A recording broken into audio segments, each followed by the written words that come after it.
오늘 에스라 7장 11절부터 28절까지 말씀을 중심으로 뜻을 세운 사람에게 주시는 복, 이와 같은 제목으로 함께 은혜를 나누기 원합니다. 여러분, 어느 때 사람을 가장 잘 알 수 있을까요? 우리가 함께 살고 있지만 내 배우자, 그리고 내 자녀들, 혹은 내 부모님 정말 잘 알고 계십니까? 또 내 가장 친한 친구들, 수십 년을 봐온 그런 친구들, 그 사람들을 잘 알고 계십니까? 우리 살다 보면 이런 때 있지 않습니까? 정말 그 사람이 이럴 줄 몰랐어. 그 친구가 그럴 줄 몰랐어.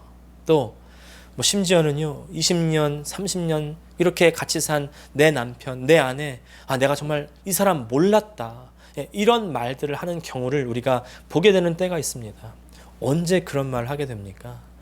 우리의 삶이 위기의 상황에 닥쳤을 때, 또 정말 어려움을 당했을 때, 그때 본성이 드러나게 되면 그런 말을 하게 되고요. 또 우리가 싸우게 될 때, 감정이 격해질 때, 우리의 속 깊은 내면들을 발견하게 되면 그런 말들을 하게 되는 것 같습니다.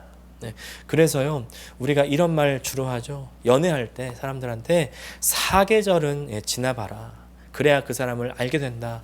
그리고 또 싸워봐라. 그러면 그 사람을 알 수 있다. 이런 얘기를 종종 해주곤 합니다. 그래서인지 제가 아내랑 만났을 때인데, 아직 결혼하기 전입니다. 제 아내가 자꾸 저한테 시비를 거는 거예요. 그 당시는 여자친구죠. 이것도 시비 걸고 저것도 시비를 걸고. 그래서 이제 제가 물어봤습니다. 도대체 왜 그러는 거냐고. 그랬더니 이제 자기가 듣기로는 싸워봐야지 그 사람의 진 면목을 알 수 있으니 싸움을 거는 거였다는 겁니다.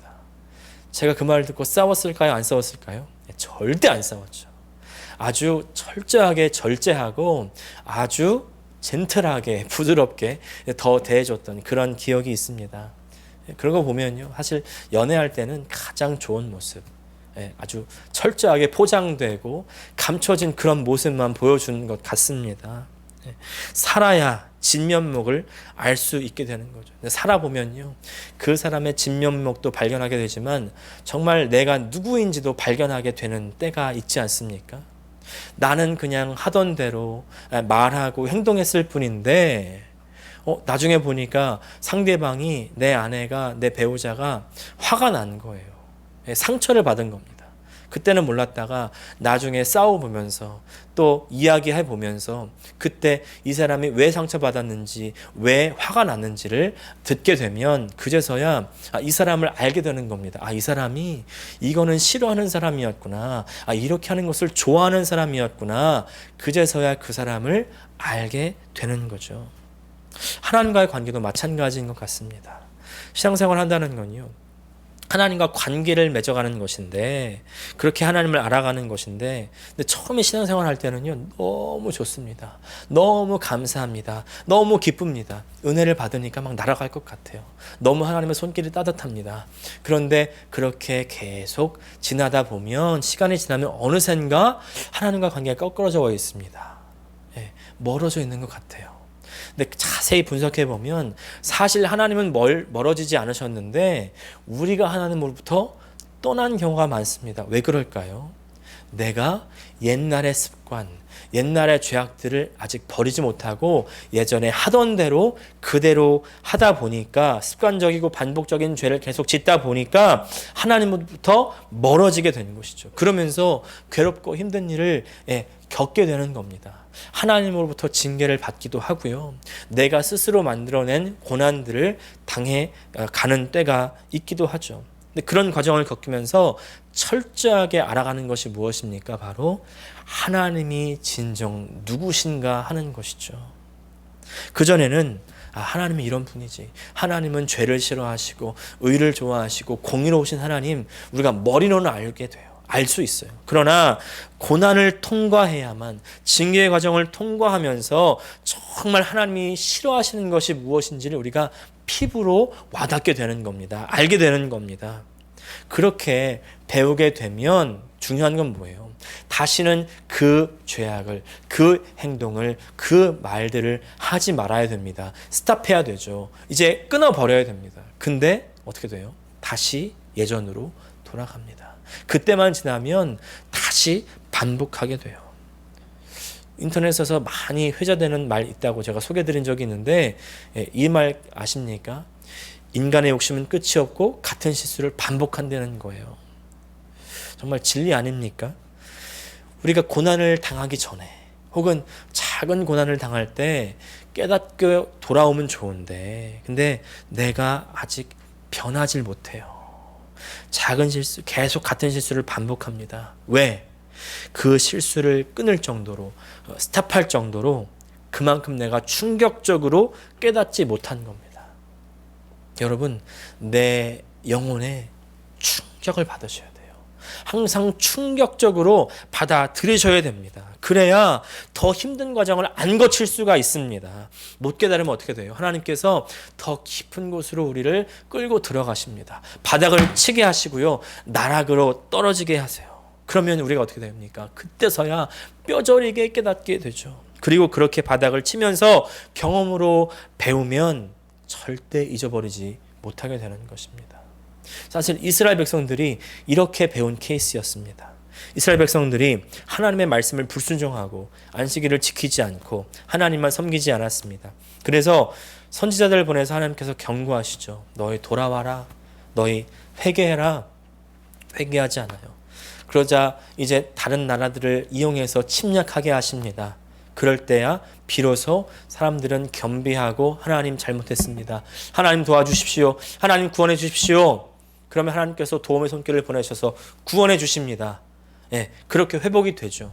그런데 조금 있다가 또 교만해지고 하나님 떠납니다. 그러면 또 하나님께서 징계를 내리시면 또 잘못했습니다. 하나님 용서해 주십시오. 도와주십시오. 구원해 주십시오.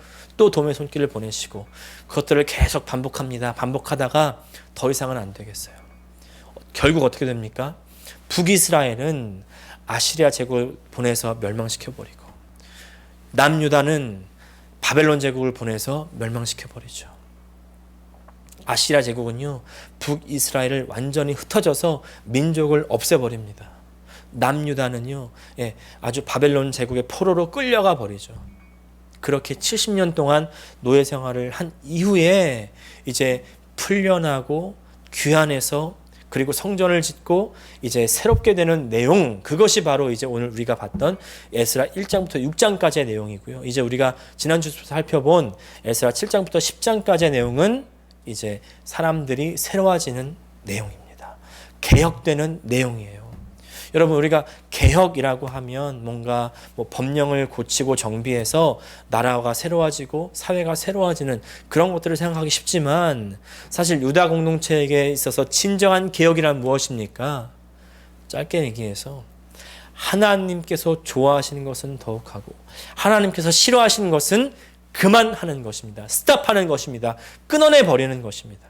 그것이 진정한 개혁입니다. 여러분, 우리가 여러 가지 환경을 겪으면서 우리가 개혁되고 있습니까? 새로워지고 있습니까? 내 안에 진정한 개혁을 경험하시기를 바랍니다. 고난을 당할 때 그 고난만 벗어나면 다시 예전과 똑같아지고 다시 예전으로 돌아가는 옛 모습, 옛 습관으로 돌아가는 그런 행태를 이제 우리 가운데서 멈춰야 될 줄 믿습니다. 그렇지 않으면요, 나에게 희망은 없어요. 우리가 지난번에 봤던 사마리아인 기억하시죠? 사마리아인 북이스라엘은요, 그렇게 나라가 망하고 밑바닥을 쳤음에도 불구하고 그것으로부터 배우지 못합니다. 배우지 못해요. 하나님만 섬기는 것을 배우지 못했어요. 내 자신을 개혁해서 하나님께 다시 나아가지 못했던 것입니다. 이방인들이 거주하게 되면서 이방인들과 피만 섞인 것이 아니라 그 신앙도 섞여버렸죠. 하나님도 섬기지만 이방신들, 이방 우상도 계속 섬길 때 이 사람들에게 자유가 주어지거나 귀환하는 것은 없습니다. 사마리아인이라는 이름이 붙었죠. 낙인을 찍혀버렸습니다. 그래서 예수님 당시 때 이 사마리아인들은 어떤 취급을 받습니까?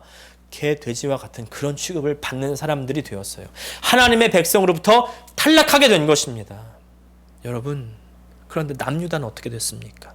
남유다는요, 70년의 노예 생활을 거치면서 이제 우리가 이렇게 살아서는 안 되겠다. 이제 하나님만 섬겨야 되겠다. 이렇게 마음을 다 잡고 가다듬으면서 있을 그때 하나님의 때가 이르니 자유가 주어지고 귀환하게 되고 하나님의 성전을 짓는 겁니다. 이제 새로운 유다 공동체를 재건하게 되는 것이죠.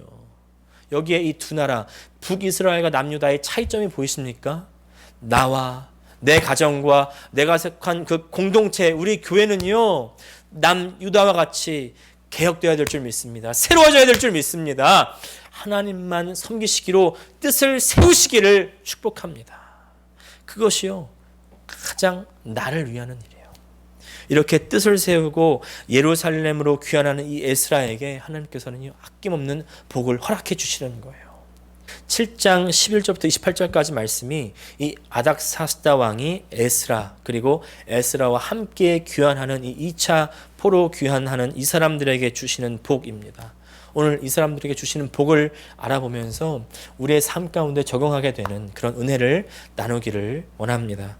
첫 번째, 하나님의 향한 뜻을 세우는 사람에게 주시는 그 복은요, 바로 사람의 복입니다. 우리 12절과 13절 말씀 같이 읽겠습니다. 모든 왕의 왕 아닥사스다는 하늘의 하나님의 율법의 완전한 학자 겸 제사장 에스라에게 조서를 내리노니 우리나라에 있는 이스라엘 백성과 그들 제사장들과 레위 사람들 중에 예루살렘으로 올라갈 뜻이 있는 자는 누구든지 너와 함께 갈지어다. 제가 성도들을 위해서 기도해 드릴 때 꼭 빼놓지 않고 항상 하는 기도 중에 하나는 바로 만남의 복을 허락해 달라는 것입니다. 우리 인생은요, 누구를 만나냐에 따라서 그 인생의 방향이 결정될 수가 있습니다. 근묵자흑이라는 말도 있듯이 우리가 어떤 사람을 만나든지 그 사람으로부터 긍정적이든 부정적이든 영향을 받을 수밖에 없지 않겠습니까? 그래서 복된 사람을 만나게 해달라는 기도는 우리에게 너무나 필요한 기도이고 복된 사람을 만나야 됩니다. 근데 하나님께서는요, 하나님을 향한 뜻을 정한 사람들에게 이 복을 허락해 주신다는 것이죠.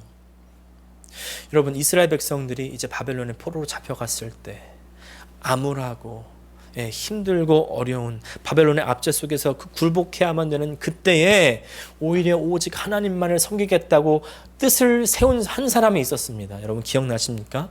바로 다니엘이라는 사람이죠. 그 다니엘에게 주셨던 많은 선물들이 있지만 저는요, 그 중에 가장 좋은 선물, 정 필요한 선물 중에 하나가 바로 이 다니엘의 세 친구라고 생각합니다. 여러분, 이 세 친구들과 다니엘이 함께 넷이서 한 마음 한 뜻으로 하나님만 섬기자고 격려하면서 서로 위로하며 서로 똘똘 뭉치지 않았겠습니까? 서로에게 얼마나 큰 힘이 되었을까요? 근데 다니엘의 만남의 복은요, 세 친구들에게만 국한된 것이 아니었습니다.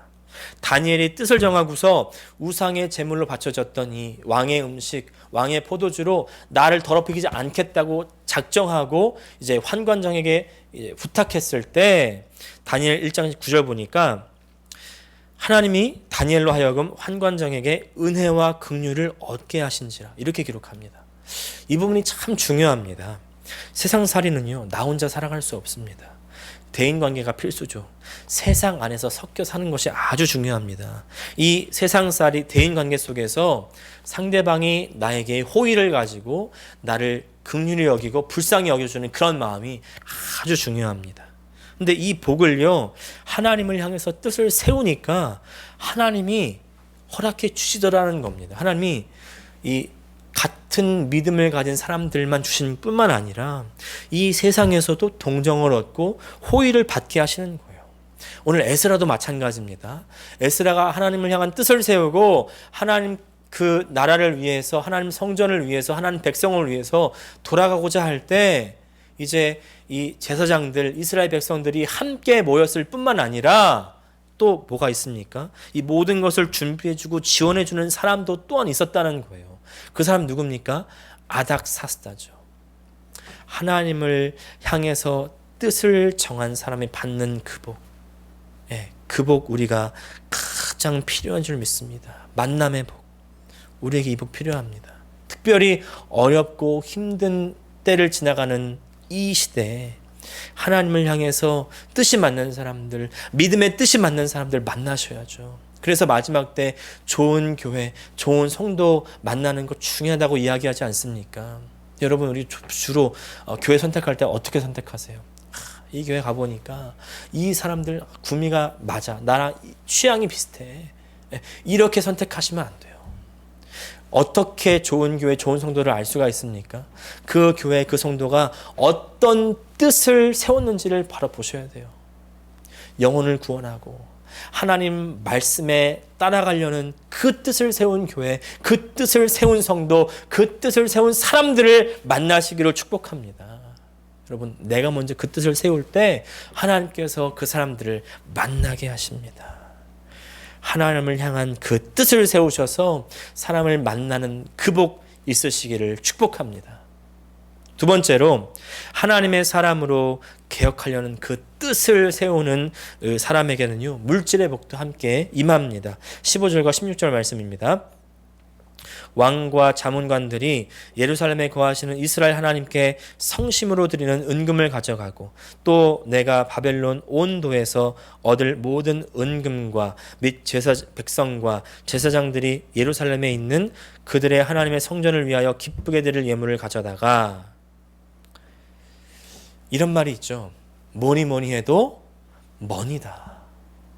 그리고 자녀를 감동시키는 것은 어머니의 머니, 또 손자를 감동시키는 것은 할머니의 머니, 며느리를 감동시키는 것은 시어머니의 머니라는 말이 있습니다. 그만큼 우리가 돈이 또 좋고 중요하기도 한데 그 이유가 있죠. 왜냐하면 예수님께서 말씀하십니다. 마태복음 6장 21절 보니까 내 보물이 있는 곳에 그곳에는 내 마음도 있느니라. 우리 머니가, 돈이, 물질이 우리의 보물인 분들 많으시죠. 그래서 머니가 가면, 돈이 가면, 물질이 가면 우리의 마음도 갑니다. 그래서 사실 돈이 어디에 가느냐, 돈을 어떻게 쓰느냐가 진짜 우리의 마음이 어디 있는지를 증명하는 것입니다. 그래서 예수님은 이 보물을 하늘에 쌓아두라고 말씀하시는 것이죠. 돈이, 물질이 이 세상의 복일 수 있습니다. 그러나 이것을 쓰는 그 방향이 하늘이라면, 하나님이라면, 하나님 나라라면 그 보물을요, 우리는 하늘에 쌓아두는 것입니다. 그런 일어난 사람들에게는요, 하나님께서 물질의 복을 허락해 주신다는 것입니다. 에스라가 이 복 받았다는 건 아닙니까? 에스라가 받은 이 물질, 근데 어떻게 쓰는지 보세요. 모두 다 하나님을 향한 예물이었고 하나님의 뜻을 따라 쓰기 위함이었다는 것이죠. 18절 보니까 그 나머지 은금은 너와 너의 형제가 좋게 여기는 일에 너희 하나님의 뜻을 따라 쓸지며, 또 19절에도 하나님의 성전을 섬기는 일을 위해서, 20절에도 내 하나님의 성전에 쓰일 것이 있어서 내가 드리고자 하거든 무엇이든지 궁중창고에서 내다가 드릴지니라. 하나님의 성전을 위해서, 하나님을 위해서 예물을 드리라는 것이죠. 그것을 위해서 쓰라는 것이죠. 근데 하나님을 향해 예물을 드리라고 하니까 저 목사 또 헌금하라고 하네, 헌금 강조하네. 아니에요, 여러분. 물론 교회 헌금하는 거 중요합니다. 하나님께서 기뻐 받으시죠. 근데 헌금 안 해도요, 내가 하나님을 위해서 충분히 쓸 수 있습니다. 어떻게 쓰셔야 될까요? 무엇이 하나님의 뜻일까요? 영혼을 구원하고, 특별히 내 주변의 연약한 이웃들, 어려운 이웃들을 위해서 구제하는 일들 필요합니다. 그들을 위해서 밥을 나누시고요, 옷을 나누시고요, 또 필요를 채워주십시오, 장을 봐주십시오. 그것이 훨씬 더 값진 일입니다, 여러분. 그래서 사실 물질의 복은요, 복이라고 썼지만 은사입니다. 물질의 은사. 저는 물질의 은사를 받은 사람 하면요, 저는 요셉을 기억합니다. 요셉, 비록 노예로 팔려가고 또 감옥에서도 십수년간을 있었지만 총리가 되었고, 그리고 하나님께서 큰 물질의 복을 주십니다. 여러분, 요셉이 총리가 될 때 기억나십니까? 어떻게 총리가 되었죠? 바로의 꿈을 해몽해서 총리가 됐습니다. 바로의 꿈, 어떤 꿈이었냐면, 이제 처음 7 아주 살찐 암소가 뜰을 거닐고 있습니다. 나일강가를 거닐고 있습니다. 근데 갑자기 7 아주 마른 암소가 나와서 그 모든 살찐 암소들을 다 잡아먹어 버리죠. 또 두 번째 꿈을 연달아서 꾸는데 아주 살찐 아름다운 이삭 7송이가 나온 겁니다. 근데 그 7줄기를 아주 앙상한 메마른 7 이삭 가지가 다 잡아먹어 버립니다. 그 두 꿈은 이제 한 내용이었는데, 같은 꿈이었는데, 바로 애굽 땅에 7년 동안의 풍년이 들고 그 이후에 이어서 7년의 대흉년이 온다는 것이었죠. 그래서 요셉은 이제 이 바로에게 앞으로의 어떤 그런 대책을 제시합니다. 그래서 총리로 올라갔던 것이었죠. 근데 이 요셉이 만약에 자기 자신을 향한 뜻만 있었던 사람이라면 그 7년 동안의 대풍년이 있었을 때 그것을요 자기를 위해서 쌓아두지 않았겠습니까? 근데 요셉은 그런 사람이 아니었다는 것이죠. 사실 자기를 향한 뜻이 있었던 그 사람이라면 이 풍년은 오지도 않았을 것입니다. 총리가 되지도 못했을 것입니다. 요셉은요 오히려 이 7년 동안의 풍년을 자신을 위해서 보관하는 것이 아니라 쌓아두는 것이 아니라 온 애굽을 위해서, 아니 온 팔레스타인 땅을 위해서 다 모아놓고 7년의 흉년을 대비한 것입니다. 그리고 다 조금씩 분배하고 나눠주기 시작하죠. 애굽 땅에게만 나눠준 것이 아니라 온 팔레스타인 땅에 나누어 준 것입니다. 그래서 이 요셉의 가족들도 살아나게 된 건 아닙니까? 이 요셉, 하나님의 뜻을 발견하고 그 하나님의 마음을 발견하고 하나님을 향해서 뜻을 세운 이 요셉에게 7년의 풍년은요, 온 사람들을 살리고 구원하는 그런 은혜의 통로가 되게 된 것입니다. 여러분, 내가 가지고 있는 것으로 내 주변에 있는 사람들이 살아나게 된다면, 구원받게 된다면 그것보다 더 값진 일이 어디 있겠습니까? 내가 갖고 있는 것으로 생명을 살리는 것처럼 행복한 일은 없죠. 하나님을 향한 뜻을 세운 사람들, 이 물질의 은사를 하나님께서 허락해 주셔서 사람을 살리는 일을 하게 되는 것입니다. 이것이 하나님의 지혜입니다. 그래서 하나님께서 하나님의 향해서 뜻을 세운 사람에게 주시는 세 번째 복, 바로 지혜입니다. 25절 말씀 같이 읽겠습니다. 에스라여, 너는 내 손에 있는 내 하나님의 지혜를 따라 내 하나님의 율법을 아는 자를 법관과 재판관을 삼아 강 건너편 모든 백성을 재판하게 하고 그중 알지 못하는 자는 너희가 가르치라. 에스라는요 지혜를 따라서 율법을 가르치고 율법대로 살게 합니다. 그 목적이 무엇이에요? 그전에는 하나님의 말씀대로 따르는 지혜가 없었기 때문에, 그래서 망했기 때문에 이제는 망하지 말라고, 살라고 율법을 가르쳐 주는 것이죠. 근데 여러분, 그 말씀을 머리로 알고만 있으면 아무 소용이 없습니다. 계속해서 그 말씀을 지켜 나가야 됩니다. 직접 살아야 됩니다. 그래서 에스라는요 하나님의 율법으로 백성들이 살 수 있도록 재판하는 거예요. 재판한다는 건 뭡니까? 실제로 재판장 앞에 나와서 네가 이 율법대로 살았느냐 살지 못했느냐를 가려주는 것 아니겠습니까? 그래서 잘 산 사람에게는 잘 살았다고 칭찬하고 잘 못 산 사람들에게는 더 잘 살라고 징계를 내리는 것입니다. 여러분, 징계 이유가 바로 여기에 있는 것이죠. 무슨 말씀입니까? 하루하루 우리도 우리의 매일의 삶 가운데 말씀의 잣대를 우리 마음 가운데, 우리 삶 가운데 들여대 봐야 되는 것입니다. 맞나 틀리나 확인해 봐야 되는 것입니다. 우리 항상 말씀의 재판장 가운데 서 있어야 되는 것입니다. 하나님 말씀의 재판을 받아야 됩니다. 그래서 좋은 것이 있다면 더 하고 틀린 것이 있다면 바로 잡아야죠. 돌아와야죠. 그만둬야죠. 그것이 바로 뭡니까? 회개입니다. 그렇게 회개할 때 내가 진정 살아나는 것입니다. 내 영혼이 살아나는 것입니다. 에스라의 가장 중요한 사역이 바로 이 사역입니다. 9장 10장 보면 에스라는 유다 백성들을 회개시킵니다. 그래서 이 유다 백성들을 진정으로 살려나가는 것이죠. 우리가 보통 지혜라고 하면요, 내가 지혜를 받아서 이 세상 어떻게 행복하게 살까, 평안하게 살까, 어떻게 성공할까, 어떻게 돈을 벌까, 물론 그것도 지혜지만 그것은 이 세상 지혜, 없어지고 썩어질 지혜라고 한다면 하나님의 지혜는요 나의 영혼을 살리고 나의 생명을 살리는 것입니다. 그래서 예수님께서 내 영혼을 살리시기 위해서 십자가에서 나 대신 나의 죄를 지시고 돌아가셨습니다. 부활하셨습니다. 이제 그 예수 그리스도를 나의 구원자로, 나의 주님으로 받아들이고 영접하는 그 사람에게 새 생명이 허락되는 줄 믿습니다. 여러분, 이 살리는 지혜를 받아들이시기를 원합니다. 사랑하는 여러분, 그래서 이제 더 이상 내 뜻대로 살지 않고 하나님의 선하신 뜻을 위해 살겠습니다. 이것이 참된 지혜라는 것이죠. 이것이 진정한 회개입니다.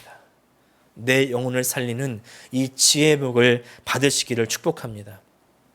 이렇게 내 영혼이 살면 내 안에 세상이 줄 수 없는 기쁨이 생깁니다. 그래서 마지막 네 번째, 하나님을 향해 뜻을 세우는 이 사람들의 결론은 바로 찬송입니다. 27절과 28절 말씀입니다. 우리 조상들의 하나님 여호와를 송축할지로다. 그가 왕의 마음에 예루살렘 여호와의 성전을 아름답게 할 뜻을 두시고 또 나로 왕과 그의 보좌관들 앞과 왕의 권세 있는 모든 방백의 앞에서 은혜를 얻게 하셨도다. 내 하나님 여호와의 손이 내 위에 있으므로 내가 힘을 얻어 이스라엘 중에 우두머리들을 모아 나와 함께 올라오게 하였노라. 하나님을 향한 뜻을 세운 사람의 삶의 특징, 삶의 결론, 바로 찬송입니다. 찬송이 뭡니까? 하나님께서 하셨습니다. 내가 한 것이 아니고 내가 할 수 있는 것이 아니고 오직 하나님께서만 하셨고 하나님 그래서 영광 받아 주시옵소서, 높이 올림 받으시옵소서. 하나님만 중심 삼고 하나님만 높이는 것, 하나님만 드러나는 것, 이것이 바로 찬송입니다. 찬송. 그래서요, 나에게 집중되는 것이 아닙니다. 모든 초점이 하나님께 집중되는 것, 하나님이 우선인 것, 하나님만 남는 것입니다. 사랑하는 여러분, 우리의 삶이 이 찬송으로 귀결되시기를 축복합니다. 네. 어떻게 이렇게 찬송이 될 수 있습니까? 이 모든 일들을 통해서 우리가 하나님을 진정 알게 되었기 때문 아니겠습니까? 나를 지으셨고 나를 구원하셨고 나를 인도하셔서 하나님의 뜻에 동참하게 하시고 그때 하나님의 뜻에 순종하고 내 뜻이 하나님의 뜻과 동화되면 하나님의 뜻을 세우면 나에게 필요한 사람들 허락해 주시고 필요한 물질 허락해 주셔서 나와 함께하는 모든 사람들을 살리는 지혜로 하나님의 모든 뜻을 이루어 가시는 줄 믿습니다. 이 삶은 온전히 하나님만 드러내죠. 하나님만 높입니다. 이것이 하나님의 뜻입니다. 여러분, 우리의 찬송을 받기 위해서 우리를 지으셨다고 말씀하십니다. 사랑하는 여러분, 우리 모두의 인생의 결론이 오직 하나님만 남는 찬송이 되시기를 축복합니다. 기도하시겠습니다. 하나님 아버지, 우리가 오직 하나님을 향한 뜻을 세우기 원합니다. 어렵고 힘든 시대를 지나가면서 좌절하고 절망하고 거기에 멈추지 않게 하여 주시고 우리가 회개하고 돌이켜 다시는 예전의 그 습관적인 어떤 죄와 우리의 옛날 습관으로 돌아가지 않게 하여 주시고 하나님을 향한 뜻을 세워서 내가 하나님께 나아가겠다는 그 뜻을 세워서 하나님께서 주시는 그 모든 복을 받아 누리는 우리 모든 사랑하는 주의 백성 다 되게 하여 주시옵소서. 하나님, 나에게 필요한 사람들을 허락하여 주시고 하나님 특별히 이 세상 가운데 하나님 뜻대로 살 수 있도록 주님께서 은혜를 허락하여 주시옵소서. 물질도 허락하여 주셔서 나를 위해서 쓰는 것이 아니라 하나님의 사람들을 위해서 아버지 이 땅을 위해서 쓸 수 있는 우리의 물질을 은사 허락하여 주시고 그래서 하나님 이 땅을 살리며 구원하는 그 놀라운 일에 우리가 동참할 수 있는 은혜를 허락하여 주시옵소서. 그래서 마지막 날에 오직 하나님만을 찬송합니다. 하나님만을 높입니다. 이와 같이 우리 인생을 결론 내는 복된 인생 될 수 있도록 도와주시옵소서. 예수님의 이름으로 기도합니다. 아멘.